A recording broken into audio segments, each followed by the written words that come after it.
ក្រសួងនឹងបញ្ចូលសំណួរ PISA ឬក៏តេស្ត PISA ដែលហៅថា PISA ហ្នឹងចូលទៅក្នុងការប្រឡងសញ្ញាបត្រមធ្យមសិក្សាទុតិយភូមិឬក៏បាក់ឌុបនឹងដែរឬទេបាទអញ្ចឹងលោកគ្រូបានធ្វើការ research បន្ថែមហើយនឹងមើលឆែកមើលបន្ថែមឃើញថាក្រសួងគឺមានគម្រោងដាក់10ទៅ20% ទៅលើមុខវិជ្ជាភាសាខ្មែរនិងប្រវត្តិវិទ្យានៅក្នុងឆ្នាំ2025នឹងប៉ុន្តែជាក់ស្ដែងយ៉ាងណាគឺយើងមិនទាន់ប្រកាស 100% ទេអញ្ចឹងរងចាំមើលការអាប់ដេតថ្មីទៀតពីភេកក្រសួងឬក៏ពីស្ថាប័នតាក់ទងនានាអញ្ចឹងទៅបងប្អូនដែលជាបេក្ខជនត្រៀមប្រឡងសញ្ញាបត្រណាឆ្នាំ2025ហ្នឹងបងប្អូនគួរតែធ្វើការ research ស្រាវជ្រាវបន្ថែមឲ្យបានល្អិតល្អន់ដែរតាក់ទងជាមួយនឹងគំរូឬក៏សំណួរតេស្ត PISA ហ្នឹងតើវាមានទម្រង់បែបម៉េចមានលក្ខណៈម៉េចហើយ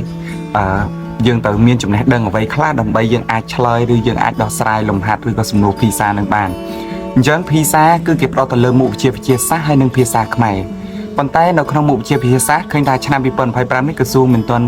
ដាក់បញ្ចូលទេតែមានគម្រោងដាក់ទៅលើមុខវិជ្ជាភាសាខ្មែរនិងប្រវត្តិវិទ្យានៅក្នុងការប្រឡងសញ្ញាបត្រឬក៏បាក់ឌុបឆ្នាំ2025នឹងអញ្ចឹងបងប្អូនធ្វើការ research ឬស្រាវជ្រាវបន្ថែមណាតាក់ទងជាមួយនឹង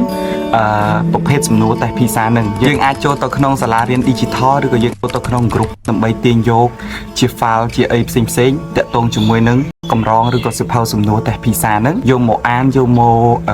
រៀនបន្ថែមបាទជាពិសេសគឺបងប្អូនដែលមានបំណងចង់បាននិទេស A ឬក៏ចង់បាននិទេស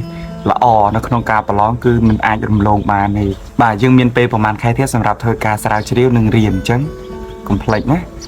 បាទអញ្ចឹងវីដេអូនេះគឺលោកគ្រូមានតែប៉ុណ្្នឹងឯងបាទអរគុណច្រើន